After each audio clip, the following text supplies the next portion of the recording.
Cricket India में एक जुनून है और इंडिया में खेला जाने वाला आईपीएल इस दुनिया की सबसे बड़ी और सबसे महंगी क्रिकेट लीग है। दुनिया का बड़े से बड़ा खिलाड़ी एक बार आईपीएल जरूर खेलना चाहता है। पाकिस्तान की लीग पीएसएल हो या बिग बैश लीग हो या कैरिबियन लीग हो, आईपीएल इन सभी लीगों से बहुत आगे है। जो भी टीम पीएसएल जीतती है उसको इनाम में 4.13 करोड़ रुपए के आसपास मिलता है। इससे ज्यादा रुपए तो आईपीएल ऑक्शन में एक खिलाड़ी की बोली पर लगते हैं। जो भी टीम आईपीएल का सीजन जीतेगी उसको 20 करोड़ रुपए का इनाम मिलेगा। 20 करोड़ रुपए का इनाम दुनिया में किसी और क्रिकेट लीग में नहीं मिलता। 20 करोड़ रुपए एक आम इंसान के लिए बहुत ज्यादा होते हैं, पर एक आईपीएल टीम के लिए इसकी क्या अहमियत है, क्या मायने हैं, यहां एक बात ध्यान से समझने की है। इस आईपीएल सीजन सबसे सस्ती टीम पंजाब किंग्स है, जिसकी खुद की ब्रांड वैल्यू 377 करोड़ रुपए के आसपास है, और सबसे महंगी टीम मुंबई इंडियंस है, जिसकी खुद की ब्रांड वैल्यू 725 करोड़ रुपए के आसपास है। ऐसे में इन टीमों के लिए 20 करोड़ का इनाम जीतना इतना जरूरी क्यों है? इस विनिंग प्राइज के क्या मायने हैं? जो आईपीएल का खेल आपको टीवी पर दिखता है वो तो टिप ऑफ द आइसबर्ग है। असली पैसे का खेल तो इसके पीछे है। दोस्तों, इस वीडियो में हम समझते हैं आईपीएल के बिजनेस मॉडल को, बिजनेस मॉडल ऑफ आईपीएल। शायद आपको याद होगा, आईपीएल शुरू होने से एक साल पहले आईसीएल की स्थापना हुई थी। आईपीएल नहीं, ICL, Indian cricket league.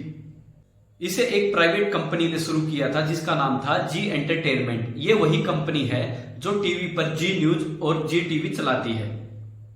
ICL का कॉन्सेप्ट बिल्कुल आईपीएल जैसा ही था। अलग अलग शहरों की टीमें होंगी, ये टीमें खिलाड़ियों को खरीदेंगी और फिर एक दूसरे के साथ खेलेंगी।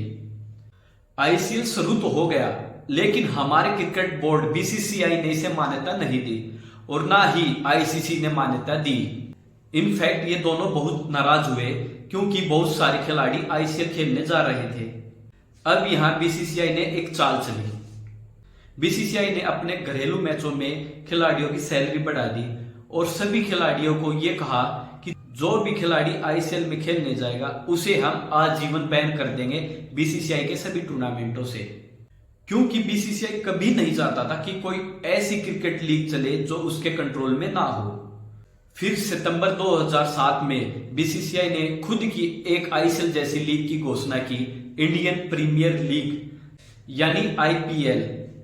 उसमें बीसीसीआई के वाइस प्रेसिडेंट थे ललित मोदी, जिन्होंने आईपीएल का आयोजन किया। ललित मोदी ने कहा उन्होंने आईपीएल का आइडिया आईसीएल से नहीं लिया, बल्कि ये आइडिया उनके दिमाग में बहुत पहले से आ रहा था। इससे पहले ये आइडिया फुटबॉल और बास्केटबॉल में बहुत लोकप्रिय रहा है। इंग्लिश प्रीमियर लीग ईपीएल जो फुटबॉल का टूर्नामेंट है और एनबीए यूएसए में बास्केटबॉल का टूर्नामेंट है। अप्रैल 2008 में आईपीएल का पहला सीजन खेला गया। जो पाबंदियां खिलाड़ियों पर लगाई गई थी आईसीएल ना खेलने के लिए, जिसके कारण धीरे धीरे आईसीएल बिल्कुल खत्म हो गया। सन 2009 में आईसीएल का आखिरी सीजन खेला गया था। यह जानना इसलिए जरूरी है, अगर आईपीएल के बिजनेस मॉडल को समझना है तो यह समझना होगा कि बीसीसीआई इस मॉडल के केंद्र में बैठा है। बीसीसीआई आईपीएल का आयोजन करता है, या ये कहे कि बीसीसीआई आईपीएल की गवर्निंग बॉडी है। अगर आईसीएल जैसा टूर्नामेंट चल जाता तो आज के समय में जी एंटरटेनमेंट वाली कंपनी गवर्निंग बॉडी होती। कई लोग सोचते हैं कि बीसीसीआई एक सरकारी कंपनी है, पर ऐसा नहीं है। बीसीसीआई एक प्राइवेट कंपनी है और भारत सरकार का बीसीसीआई पर कोई कंट्रोल नहीं है।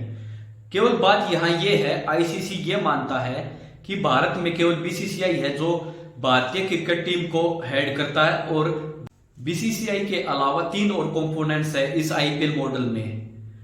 पहला, प्रसारणकर्ता यानी ब्रॉडकास्टर, जिस टीवी चैनल पर आईपीएल दिखाया जाता है। दूसरा, आईपीएल की टीम्स, जिन्हें खरीदा जाता है प्राइवेट कंपनियों या निजी व्यक्तियों द्वारा। और तीसरा है स्पॉन्सर्स, जो कंपनियां स्पॉन्सर करती है आईपीएल और आईपीएल की टीम्स को और एड्स देती है टीवी चैनल्स को। इस मॉडल में बीसीसीआई चौथा कंपोनेंट्स है, जो आईपीएल की गवर्निंग बॉडी भी है। यहां इनके लिए 2 मेन सोर्सेज ऑफ रेवेन्यू है। पहला है स्पॉन्सर्स, जो बहुत सारा पैसा दे रहा है बीसीसीआई को, और स्पॉन्सर्स भी 2 प्रकार के होते हैं। पहला है टाइटल स्पॉन्सर्स। आपको याद होगा जब आईपीएल शुरू हुआ उसे हम DLF IPL नाम से जानते थे। उसके बाद पेप्सी IPL, वीवो IPL और आज के समय में हम IPL को टाटा IPL कहते हैं। जिस ब्रांड का नाम IPL से पहले बोला जाता है उसे हम टाइटल स्पॉन्सर कहते हैं। ये ब्रांड बहुत सारा पैसा BCCI को देते हैं टाइटल स्पॉन्सर बनने के लिए।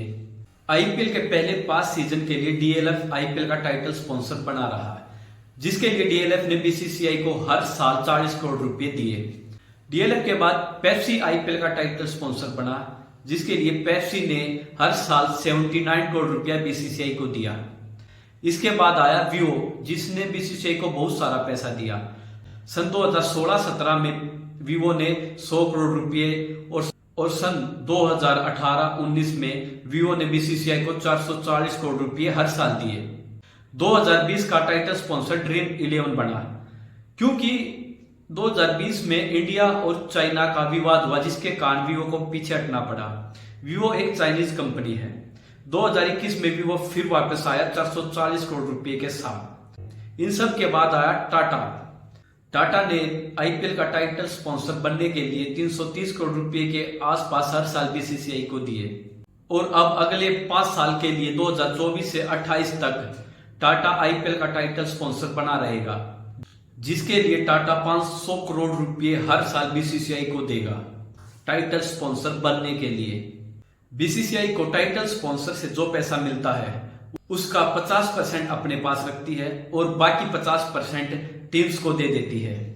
इसके अलावा BCCI के कुछ ऑफिशियल स्पॉन्सर भी होते हैं, कुछ ऐसे ब्रांड जो IPL की अलग अलग चीजों को स्पॉन्सर करते हैं, जैसे सीएट टायर्स, जो मैच के बीच में 2.5 मिनट का ब्रेक आता है उसको स्पॉन्सर करता है। इसके लिए सीएट टायर्स ने BCCI को 30 करोड़ रुपए दिए हैं। एंजल वन, ड्रीम 11, ऐसे बहुत सारे ब्रांड है जो IPL की अलग अलग चीजों को स्पॉन्सर कर रहे हैं। एक टोटल अनुमान के अनुसार 210 करोड़ रुपए के आसपास इन ऑफिशियल स्पॉन्सर से BCCI को मिल रहा है। स्पॉन्सरशिप एक जरिया है BCCI के लिए पैसे कमाने का। दूसरा बड़ा जरिया है पैसे कमाने का प्रसारण अधिकार देना। अब IPL किसी ना किसी चैनल पर तो दिखाया जाएगा। हर टीवी चैनल यही चाहता है कि IPL उसके चैनल पर दिखाया जाए। जो चैनल ज्यादा पैसे देगा प्रसारण अधिकार उसी को मिलेगा। IPL के पहले 10 साल के मीडिया अधिकार सोनी के पास थे, जिसके लिए सोनी ने BCCI को 8,200 करोड़ रुपए दिए, हर सीजन के लिए 820 करोड़ रुपए। 2018 में स्टार स्पोर्ट्स ने इसके अधिकार खरीद लिए अगले 5 सालों तक 16,400 करोड़ रुपए में, हर सीजन के लिए लगभग 3,300 करोड़ रुपए।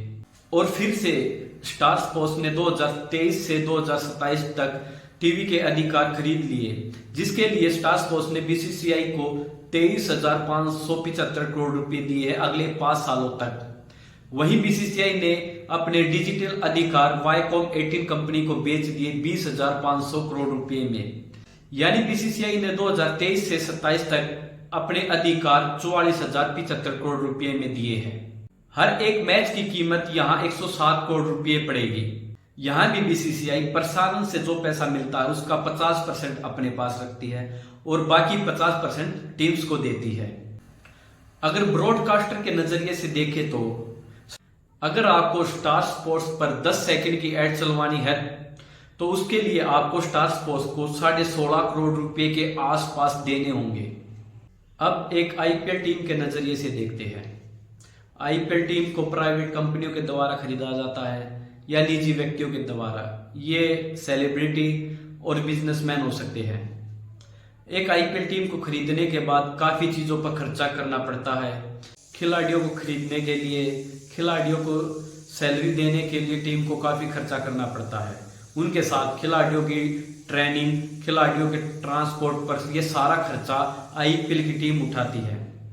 ऑन एवरेज 200 करोड़ रुपए के आसपास एक IPL टीम का खर्चा होता है अपने खिलाड़ियों के ऊपर। जो IPL टीम के मालिक है वे ये पैसा अपनी जेब से तो खर्च करेंगे नहीं, तो उनके पास इतना सारा पैसा कहां से आएगा। एक जरिया तो मैंने आपको पहले बता दिया था कि BCCI का जो मुनाफा होता है BCCI आधा अपने पास रखती है और आधा टीम्स को दे देती है। टीम स्पॉन्सर होते हैं वे ब्रांड जो IPL की जर्सी पर स्पॉन्सर करते हैं। एक एवरेज IPL आउटफिट पर 10 ब्रांड लोगो लगे होते हैं, 6 जर्सी पर, 2 पैंट्स पर और 2 टोपी पर। ये ब्रांड्स आईपीएल टीम को पैसा देते हैं वहां पर स्पॉन्सर करने के लिए। इसके अलावा जब आप स्टेडियम में मैच देखने जाते हो, टिकट खरीदते हो मैच देखने के लिए, उससे जो पैसा मिलता है उसका 80% टीम्स अपने पास रखती है।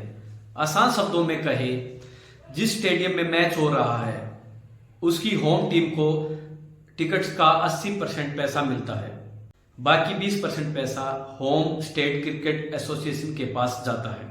स्टेडियम में टिकट बेचने से जो पैसा टीम्स को मिलता है उसकी वैल्यू लगभग 4 करोड़ के आसपास है। ये कोई ज्यादा पैसा नहीं है इन टीम्स के लिए अगर खर्चे के नजरिए से देखें। इसके अलावा आईपीएल टीम्स के पास दूसरा तरीका भी है पैसे कमाने का, बिक्री करके। जब आप अपनी फेवरेट टीम की जर्सी खरीदते हो, मोबाइल कवर खरीदते हो, जॉगर्स खरीदते हो, रिस्ट बैंड खरीदते हो, बहुत सारी चीजें होती है जो आईपीएल टीमों की खरीदी जाती है। इन सभी की बिक्री से जो पैसा आता है वो सीधा आईपीएल टीम्स के पास जाता है। फिर एंड में आता है प्राइज मनी, 20 करोड़ रुपए का इनाम। जो भी टीम आईपीएल के इस सीजन को जीतेगी उसको 20 करोड़ रुपए इनाम मिलेगा। जो टीम फाइनल में हारेगी, रनर अप रहेगी, उसको 13 करोड़ रुपए मिलेंगे। जो टीम क्वालिफायर 2 मैच हारेगी उसको 7 करोड़ रुपए, और जो टीम एलिमिनेटर मैच हारेगी उसको 6.5 करोड़ रुपए मिलेंगे। और यहाँ भी जो इनाम मिलता है उसका आधा पैसा यानी 50% पैसा टीम के मालिक के पास जाता है, और बचा हुआ 50% पैसा टीम के खिलाड़ियों के पास जाता है, और ये इनाम खिलाड़ियों में बराबर बांट दिया जाता है। अगर खिलाड़ियों के नजरिए से देखें तो आईपीएल में खेलना और आईपीएल की सैलरी से अधिक पैसा मिलना उनके लिए बहुत बड़ी बात है। खिलाड़ियों की अपनी खुद की ब्रांड वैल्यू होती है। ऑक्शन के दौरान जो ज्यादा फेमस खिलाड़ी होता है उसको ज्यादा पैसा मिलता है। वहीं साथ में प्राइज मनी का आधा हिस्सा सभी खिलाड़ियों में बराबर बांट दिया जाता है। और इसके अलावा जो खिलाड़ी ऑरेंज कैप जीतता है उसको 15 लाख रुपए मिलते हैं। जो खिलाड़ी पर्पल कैप जीतता है उसको 15 लाख रुपए मिलते हैं। इसके अलावा एमर्जिंग प्लेयर को 20 लाख, सुपर स्ट्राइकर को 15 लाख, पावर प्लेयर को 12 लाख और गेम चेंजर प्लेयर को 12 लाख रुपए मिलते हैं। अब आईपीएल के पूरे बिजनेस मॉडल को अगर आप एक आईपीएल टीम के नजरिए से देखें तो मैंने आपको वीडियो के शुरू में बताया था कि आईपीएल की प्राइज मनी 20 करोड़ रुपए है। एक आईपीएल टीम का खर्चा 200 करोड़ रुपए के आसपास है, और आईपीएल टीम की वैल्यू 1000 करोड़ रुपए तक पहुंचने वाली है। थोड़ा सोच कर देखो, टीम्स के मालिक क्यों चाहेंगे उनकी टीम आईपीएल जीते? उनके लिए ये 20 करोड़ रुपया कोई बड़ी रकम नहीं है। 20 करोड़ रुपए की वजह से वे नहीं चाहेंगे उनकी टीम आईपीएल जीते, बल्कि यहाँ असली खेल उनकी टीम की ब्रांड वैल्यू का है। अगर उनकी टीम आईपीएल जीतती है, इससे उनकी टीम का प्रचार होगा, लोग उनकी टीम को जानेंगे, उनकी टीम को सपोर्ट करेंगे, उनकी टीम को ज्यादा व्यूवरशिप मिलेगी और ज्यादा स्पॉन्सर्स भी आना चाहेंगे उनकी टीम के पास। एक आईपीएल टीम की ब्रांड वैल्यू ज्यादा जरूरी है बिजनेस मॉडल के पर्सपेक्टिव से, एक प्राइज मनी से। इसके अलावा एक आईपीएल टीम की ब्रांड वैल्यू तब भी बढ़ती है जब उनकी टीम में कोई बड़ा फेमस खिलाड़ी आता है। जैसे चेन्नई की टीम में महेंद्र सिंह धोनी है, विराट कोहली आरसीबी के लिए खेलते हैं, रोहित शर्मा एमआई के लिए खेलते हैं। कई टीमें कोशिश करती है कि फेमस खिलाड़ी उनकी टीम में आकर खेले, इससे उनकी टीम की ब्रांड वैल्यू और अधिक होगी।